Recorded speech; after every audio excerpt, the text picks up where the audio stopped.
Good morning, student. In BSc Part First, Subject Zoology, paper third developmental biology, आज हम जो embryogenesis है frog की उसके सेकंड पार्ट में डिस्कशन करेंगे। तो मैं डायरेक्ट उस स्लाइड पे जाता हूँ।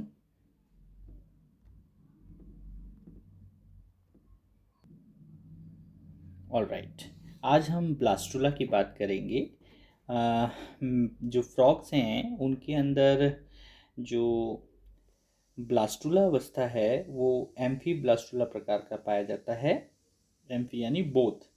ये एक आइडियल फॉर्म से गोल और एक हॉलो बॉल की तरह दिखता है, खोखली बॉल की तरह, जिसमें सेंटर के अंदर जो है एक ब्लास्टोसील व इसके चारों ओर जो है ब्लास्टोमियर्स की बनी हुई लेयर या वॉल पाई जाती है।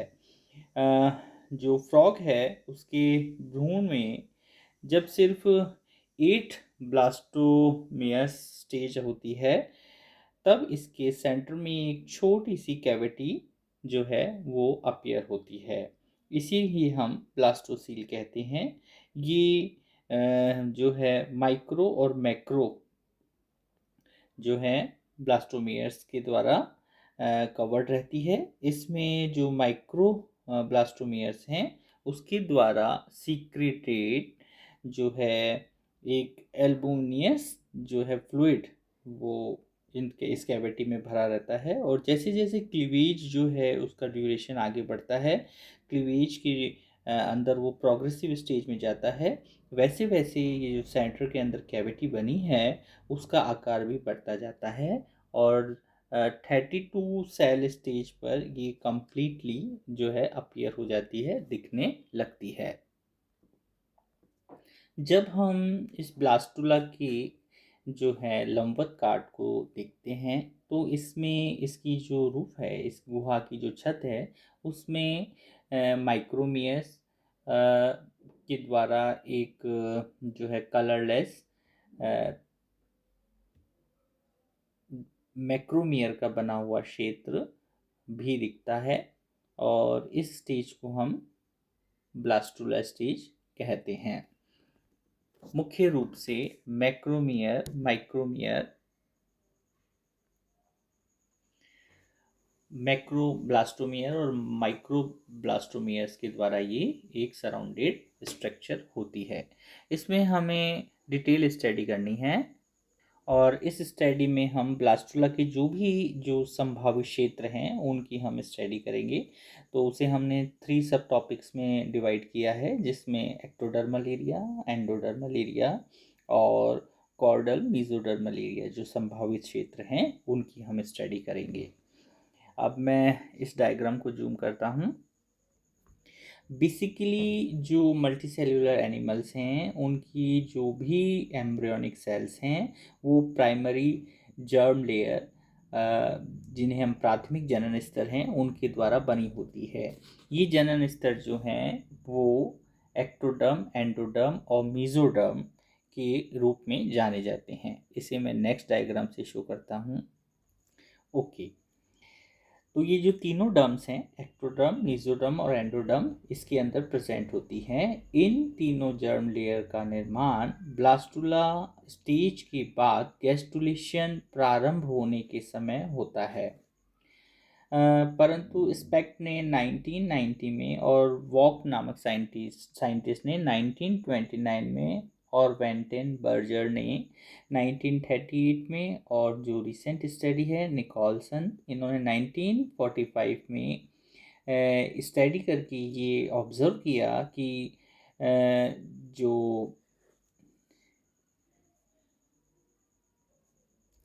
कि वाइटल डाइस के द्वारा या अन्य जो टेक्नोलॉजी है उसके द्वारा डिफरेंट डिफरेंट रीजन्स में जो सेल्स माइग्रेट कर कर किस प्रकार से बॉडी को फॉर्म करेंगी उनको हम अर्लियर स्टेज के अंदर ही स्टडी कर सकते हैं। और इस स्टडी के आधार पर उन्होंने जो है वो 3 संभावित क्षेत्रों को अलग अलग क्लासिफाइड किया था। इनको हम देखते हैं। पहला जो जर्म लेयर है वो संभावित एक्टोडर्मल क्षेत्र है।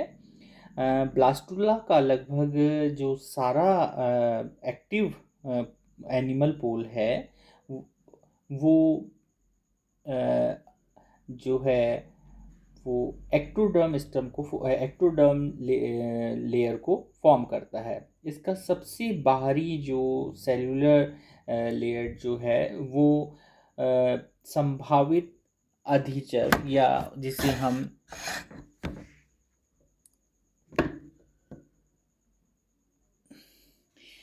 हम एपिडर्मिस कहते हैं, उसका फॉर्मेशन करता है। और जो ब्लास्टोसील का जो उसका ऊपरी वाला भाग है और उसका जो भीतरी स्तर है वो बेसिकली न्यूरल प्लेट को फॉर्म करता है, जो कि भविष्य में आगे चलकर नर्वस सिस्टम को बनाएगा, सेंट्रल नर्वस सिस्टम और पेरिफेरल नर्वस सिस्टम को। सेकंड जो है वो संभावित अंतःजनन क्षेत्र या एंडोडर्मा क्षेत्र है। ये ब्लास्टुला का जो है वेजिटल पोल जो है अक्रिय गोलार्ध है, वो मुख्य रूप से संभावी अंतःजन स्तर को या एंडोडर्मा क्षेत्र को बनाता है। लास्ट में हम इसकी टेबलिक फॉर्म में देखेंगे कि इनसे बॉडी के कौन कौन से जो हैं वो ऑर्गन्स का निर्माण होता है।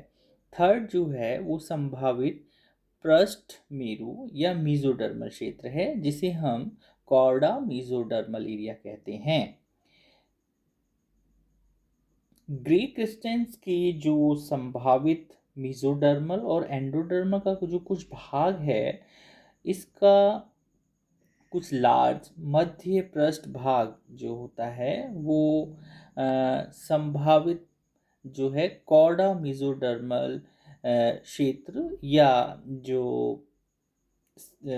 मेरुदंड है और उसका जो पार्श्व भाग है, लेटरल भाग जो है वो मीजोडर्मल क्षेत्र के द्वारा फॉर्म्ड होता है। और इसके पीछे जस्ट जो ग्रे क्रिस्टनी पार्ट होता है वो प्रीकॉर्डल प्लेट को फॉर्म करता है। यह जो है भविष्य में जाकर जो है जो फॉरगट है उसको निर्माण करेगा, यानी आंत्र का जो अग्रस्त भाग है उसको ये फॉर्म करता है। अब हम गैस्ट्रुलेशन स्टेज की बात करते हैं। जब लेट ब्लास्टुला के बाद जो स्टेज अपेयर होती है उसे हम गैस्ट्रुलेशन स्टेज कहते हैं। सिंगल लेयर्ड एम्ब्रियो यानी जो ब्लास्टुला से डिप्लोब्लास्टिक या ट्रिप्लोब्लास्टिक गैस्ट्रुला का फॉर्मेशन ही गैस्ट्रुलेशन कहलाता है और इस अवस्था को हम गैस्ट्रुला कहते हैं। ब्लास्टुला के बाद जब एम्ब्रियोनिक सेल्स में कई प्रकार के फिजिकल और केमिकल यानी फिजिको केमिकल जो हैं चेंजेस होते हैं और ये बहुत एक्टिवली होने वाले चेंजेस हैं। इस कारण से जो ब्लास्टुला की सेल्स हैं उनके अंदर रीअरेंजमेंट होता है और कुछ सेल्स जो हैं डिफ्रेंशिएटेड होकर बॉडी की यानी जो ब्लास्टुला जो बॉडी है उसके भीतर की ओर उनका मूवमेंट होता है, जबकि जो जो और कुछ दूसरी सेल्स जो बची होती हैं वो अपनी एक्टिविटी को स्टॉप किए हुए रहती हैं। ब्लास्टोसील जो है वो जब प्रोग्रेसिव स्टेज होती है उस समय वो रिड्यूस कंडीशन के अंदर अपीयर होती जाती है और एक नई परिवर्तित जो है वो कैविटी का निर्माण होता है, जिसे हम आद्यांत्र या आर्किएंट्रॉन कहते हैं। ये गैस्ट्रुलेशन का की कैरेक्टर है और जब इसकी ओपनिंग को हम देखते हैं तो जो ओपनिंग पोर है उसे हम ब्लास्टोपोर कहते हैं या ब्लास्टोपोर के द्वारा इसकी ओपनिंग होती है। इस प्रकार से जो गैस्ट्रुलेशन है उसके अंदर कुछ इम्पॉर्टेंट मूवमेंट होते हैं जिन्हें हम मॉर्फोजेनेटिक मूवमेंट में स्टडी कर चुके हैं और ये जितनी भी क्रियाएं हैं वो स्व निर्धारित तथा एक दूसरे से कनेक्टेड होती हैं। इसी इन सब स्टेजेस को हम जो हैं वो स्टेप बाय स्टेप स्टडी करेंगे। तो जो मॉर्फोजेनेटिक मूवमेंट है उसके अंदर सबसे पहला जो मूवमेंट है वो मूवमेंट कहलाता है एपीबोली। एपीबोली और एम्बोली दो मूवमेंट हैं। तो एम्फीबिया में भी इसी प्रकार की जो हैं वो फॉर्म्स पाई जाती हैं। एम्बोली में बेसिकली जो ब्लास्टुला की जो एनिमल पोल है उसके जो मेगाब्लास्टोमियर हैं वहाँ पर तेज़ी से जो है वो सेल डिवीज़न होता है, जिसके रिजल्ट फलस्वरूप इसके नंबर्स के अंदर जो है वो ये नंबर में संख्या जो है बढ़ जाती है। और ये जो वेजिटल पोल है या अक्रिय गोलार्ध है उसके ऊपर कंटिन्यूसली फैलती जाती है। इस कारण से जो माइक्रोमियर्स हैं, माइक्रोब्लास्टोमियर्स हैं, वो मेगाब्लास्टोमियर सेल्स के ऊपर फैलकर उनको कवर्ड कर लेते हैं, आच्छादित कर लेते हैं।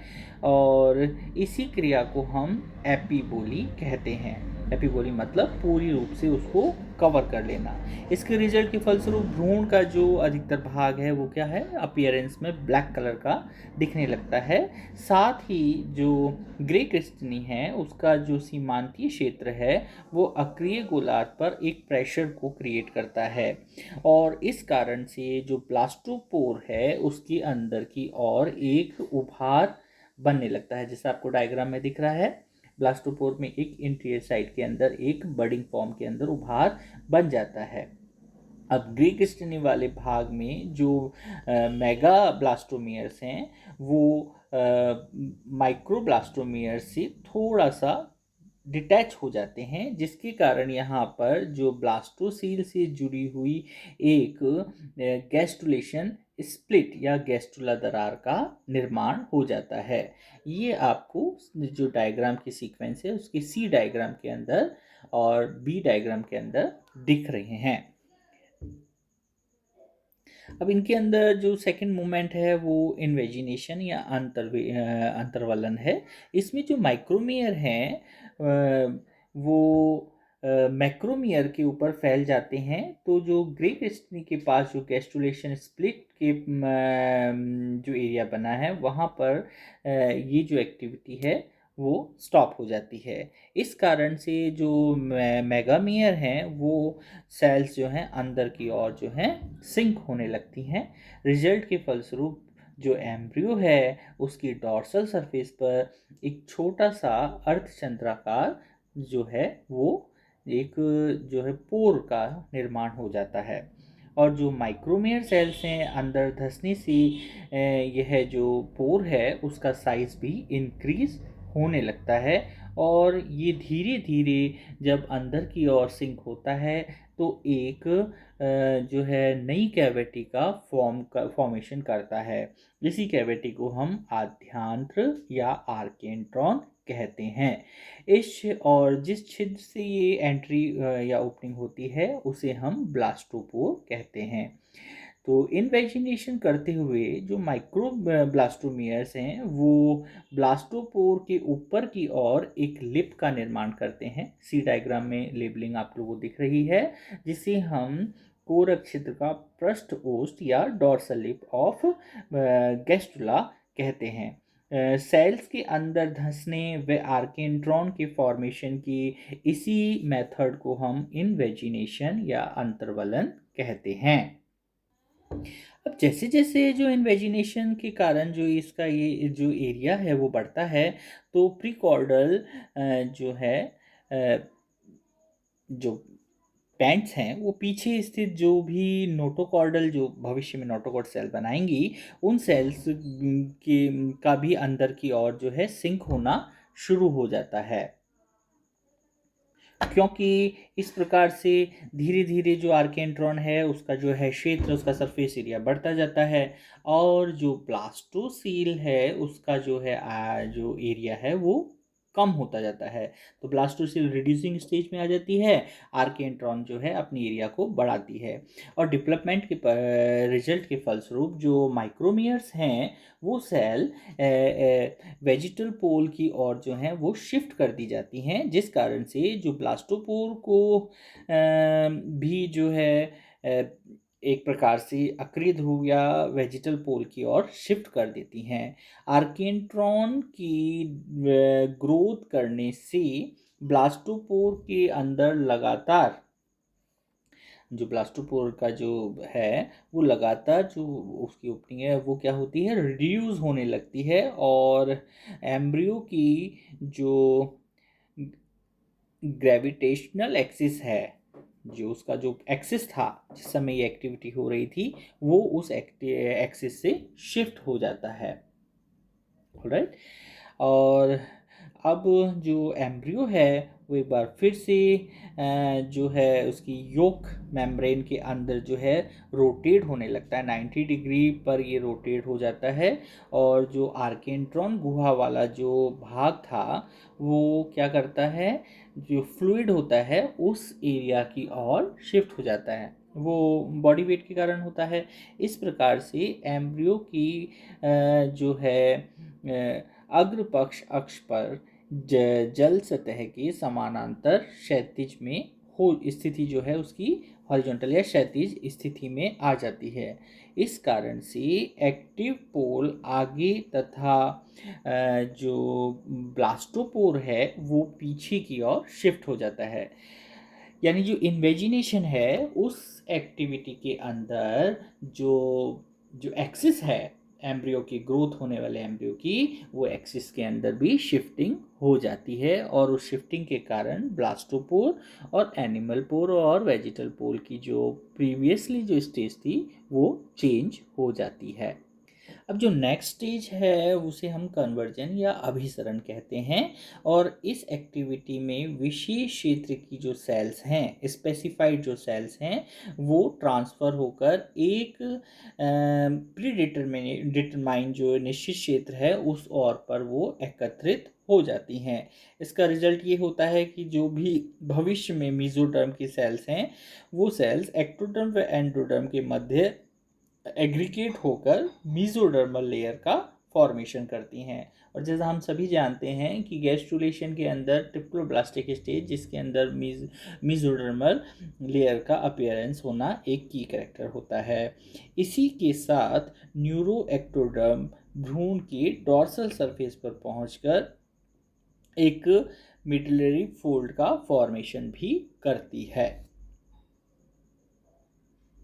अब इन सभी सिक्वेंशनल चेंजेस के अंदर एक और यूनिक सिक्वेंशनल चेंज होता है, जिसके अंदर कोरक क्षेत्र का जो है वो एक्सपेंशन होता है, और साथ ही जो है उसके अंदर जो कॉन्ट्रैक्शन के कारण ब्लास्टोपोर लिप्स में भी जो है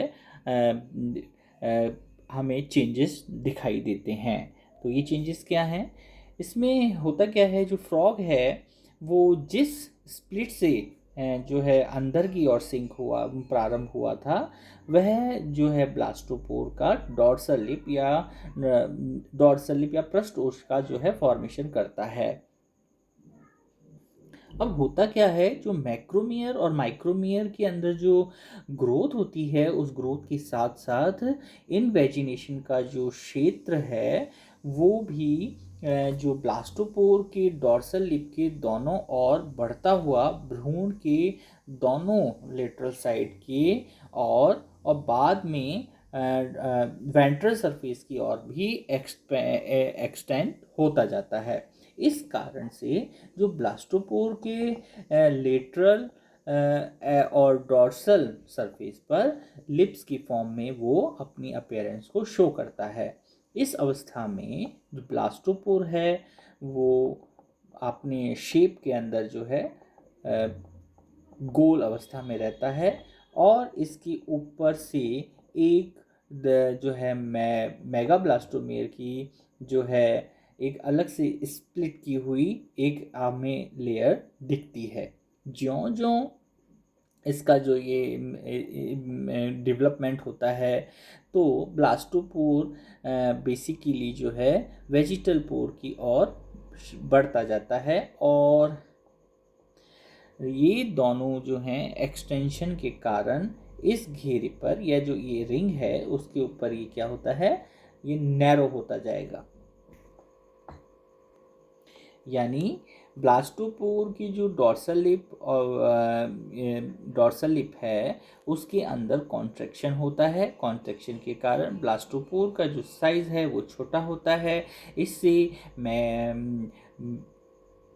मैक्रोमियर जो है उसके ऊपर एक प्रकार का प्रेशर क्रिएट होता है, और इस प्रेशर के कारण जो इसका डॉर्सल साइड है उस पर ब्लास्टोपोर पर एक जो है प्लग के समान, हमें एक जो है कॉर्क के समान एक उभार दिखाई देता है। इसी उभार को हम योक प्लग या योक प्लग स्टेज कहते हैं।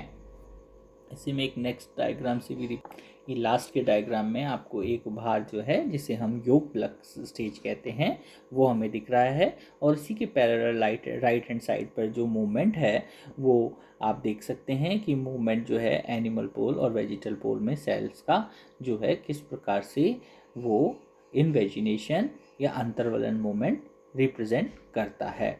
आर्कियंट्रॉन का साइज बढ़ता जाता है और ब्लास्टोसील जो है वो रिड्यूस होती जाती है, श्रिंक होती जाती है। अब जो गैस्ट्रुलेशन है उसका जो की कैरेक्टर है, यानी जो 3 जर्म लेयर का फॉर्मेशन है वो बहुत इंपॉर्टेंट इसका कैरेक्टरिस्टिक्स है।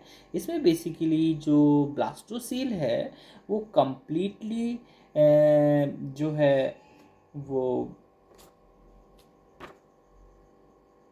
जब रिड्यूस स्टेज में आ जाती है तो वो ही एक इंडिकेशन होता है जो कि गैस्ट्रुला को इंडिकेट करता है। गैस्ट्रुलेशन के रिजल्ट के फलस्वरूप जो ब्लास्टुला की जो अलग अलग जो संभावित क्षेत्र की जो सेल थी वो भविष्य में बनने वाले भ्रूण की अग्र पक्ष अक्ष के अनुसार अपने रीअरेंज होकर अपने अपने प्री डिटरमाइंड एरिया की ओर मूव करती हैं, जिसमें ये मूवमेंट सक्रिय गोलार्ध की अधिकतर सेल्स के द्वारा भ्रूण के ऊपर की ओर जो है स्प्लिट होकर परिवर्तित होकर ये एक्टोडर्म का फॉर्मेशन करती हैं। दूसरे रीअरेंजमेंट में जो मध्य पृष्ठ रेखीय भाग है वो एक लंबा पट्टीनुमा क्षेत्र होता है जो कि न्यूरल प्लेट को फॉर्म करेगा। मैं इसका एक और डायग्राम दिखता हूँ। ओके, तो इस डायग्राम में आप लोगों को दिख रहा है जो भी भविष्य में बनने वाला न्यूरल प्लेट वाला एरिया है वो अपनी रीअरेंज होकर अपनी पोजीशन को ले लेता है। अब जो ये न्यूरल प्लेट से जो भावी भ्रूण का जो है वो बेसिकली जो है नर्वस सिस्टम का निर्माण होता है। प्रीकॉर्डल जो प्लेट्स हैं वो संभावित नोटोकॉर्ड के क्षेत्र जो कि इनवेजिनेशन में ब्लास्टोपोर के पृष्ठ यानी डॉर्सल लिप पर सबसे पहले अंदर की ओर सिंक होता है, वो बेसिकली इनिशियल आर्कियंट्रॉन की जो रूफ है उसको बनाता है। इसका स्पेसिफिक कैरेक्टर होता है, आगे हम देखेंगे। तो मिले जुले रूप से जो ये है एंडोडर्मल एरिया कहलाता है। तो मीजोडर्मल न्यूरल प्लेट और एंडोडर्मल एरिया का रीअरेंजमेंट हो जाता है। बाद में ये प्रीकॉर्डल क्षेत्र की जो सेल्स हैं वो आर्कियंट्रॉन की वॉल का अग्रभाग तथा संभावित भविष्य में जो वर्टिबल कॉलम है उनकी सेल्स के मध्य के भाग को बनाने का कार्य करती हैं। प्रीकॉर्डल प्लेट की जो कुछ सेल्स हैं इससे हटकर इसके तथा जो इसका हेड रीजन है उसके एक्टोडर्म के मध्य में आ जाती हैं, और ये जो एरिया है बेसिकली है मीजोडर्म का हेड क्षेत्र होता है। और रीअरेंजमेंट के अंतर्गत इसी प्रकार से जो भविष्य में नोटोकॉर्ड क्षेत्र की कुछ सेल्स जो हैं वो भी डिटैच होकर भ्रूण के मध्य पृष्ठ क्षेत्र में जो है एक्टोडर्म एवं नोटोकॉर्ड के बीच के स्थान को कवर्ड कर लेती हैं, घेर लेती हैं, ऑक्यूपाइड कर लेती हैं। ये जो मीजोडर्म की लंबी जो स्ट्रिप हैं वो basically mid dorsal strip of mesoderm का फॉर्मेशन करती हैं। नोटोकॉर्ड का जो निर्माण है वो बेसिकली इसी से होता है। ब्लास्टोपोर के जो डॉर्सल और वेंट्रल जो लिप्स हैं उनके अंतर्वलन की जो सेल्स हैं, जो माइक्रोमियर्स हैं की जो सेल्स हैं, वो भविष्य में संभावित जो हैं मीजोडर्म, लेटरल प्लेट मीजोडर्म को फॉर्म करती हैं, और यह एक्टोडर्म और आर्केंट्रॉन की जो रूफ है उसके मध्य के शेष भाग में फैलकर मीजोडर्म का फॉर्मेशन करती हैं। और जो योग योग योग से जो बचा हुआ जो मैक्रोमियर का जो सेल्स हैं, जो रेसिडुअल पार्ट हैं, वो बेसिकली एंडोडर्म का फॉर्मेशन करता है। इस प्रकार से जो प्राइमरी स्टेज के अंदर जो सेलेक्टिव सेल्स होती हैं वो भविष्य के अंदर एक्टोडर्म, एंडोडर्म और मीजोडर्म के अंदर क्या क्या क्षेत्र बनाने हैं उस प्रकार से अपनी रीअरेंज होकर पोजीशन को ग्रहण कर लेती हैं, जिसमें मुख्य रूप से जो एक्टोडर्म, मीजोडर्म और एंडोडर्म हैं वो आगे चलकर जो टेडपोल है या जो एडल्ट फ्रॉग है उसके डिफरेंट टिश्यूज़ और ऑर्गन को फॉर्म करते हैं, इसीलिए इन्हें प्राइमरी जर्म लेयर्स भी कहते हैं। अधिकतर जो मल्टीसेलुलर एनिमल्स हैं भ्रूण में इन तीनों जो है वो डर्म्स का निर्माण होता है, और इन्हें का हम मतलब एक साथ जो टर्मिनोलॉजी से रिप्रेजेंट करते हैं उसे हम ट्रिप्लोब्लास्टिक स्टेज कहते हैं। बेसिकली जो है वो जो एक्टोडर्म जो एरिया है उसके द्वारा इसके जो है बॉडी के मुख्य रूप से स्किन और उस स्किन की जो उसके अंदर जो ग्रंथियां पाई जाती हैं वो पाई जाती फॉर्म करती हैं एम्ब्रियो का जो माउथ है या एम्ब्रियो का जो एनस पार्ट है, इसके आधार पर हम क्लासिफिकेशन भी करते हैं, जिसे हम प्रोटोस्टोमिया, ड्यूटेरोस्टोमिया कहते हैं। ये एपिथेलियल सेल के द्वारा बनता है, और एक्टोडर्म के द्वारा ही जो दांतों का इनेमल होता है उसका फॉर्मेशन होता है। कब जो नर्वस सिस्टम होता है उसका भी एक्टोडर्म के द्वारा फॉर्मेशन होता है। जो आइज़ हैं उनका फॉर्मेशन भी एक्टोडर्म के द्वारा होता है। जो हमारे ऑल्फैक्टरी ऑर्गन्स हैं उनकी एपिथेलियल सेल का भी फॉर्मेशन एक्टोडर्म के द्वारा होता है। जो इंटरनल ईयर है उसका फॉर्मेशन भी जो है एक्टोडर्म के द्वारा होता है। और जो बॉडी की जो एंडोक्राइन ग्लैंड्स हैं जिसमें पिट्यूटरी एंड पीनियल ग्लैंड्स हैं और एड्रिनल ग्लैंड्स के जो मेड्यूला जो एरिया है उनका फॉर्मेशन भी एक्टोडर्म के द्वारा होता है। साथ ही साथ जो हमारी फेरेंजियल गिल्स हैं उनकी जो बोन्स हैं उनका भी फॉर्मेशन एक्टोडर्म के द्वारा होता है। वहीं पर जो मीजोडर्मल क्षेत्र हैं वो त्वचा के जो डर्मल पार्ट हैं उनका फॉर्मेशन करती हैं। सभी प्रकार की मसल्स का फॉर्मेशन मीजोडर्म के द्वारा होता है। कनेक्टिव टिश्यूज़ का, बॉडी कैविटी का, पेरिटोनियम का, दांतों का जो डेंटिन पार्ट है उसका, और हृदय यानी हमारा जो हार्ट है या हमारे जो लंग्स हैं, और मोस्टली जो हमारा जो स्केलेटन है और हमारे जो बॉडी ऑर्गन्स हैं उन सभी का भाग का जो निर्माण है वो मीजोडर्म के द्वारा होता है।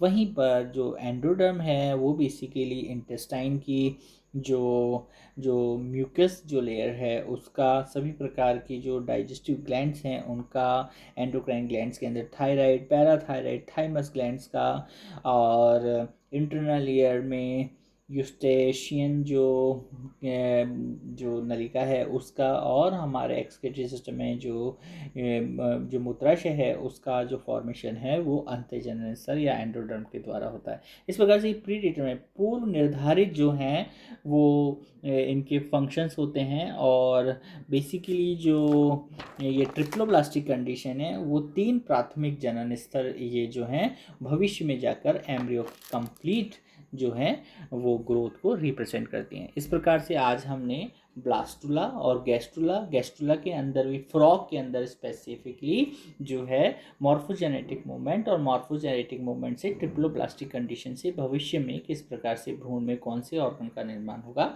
इसकी स्टडी की है। Thank you.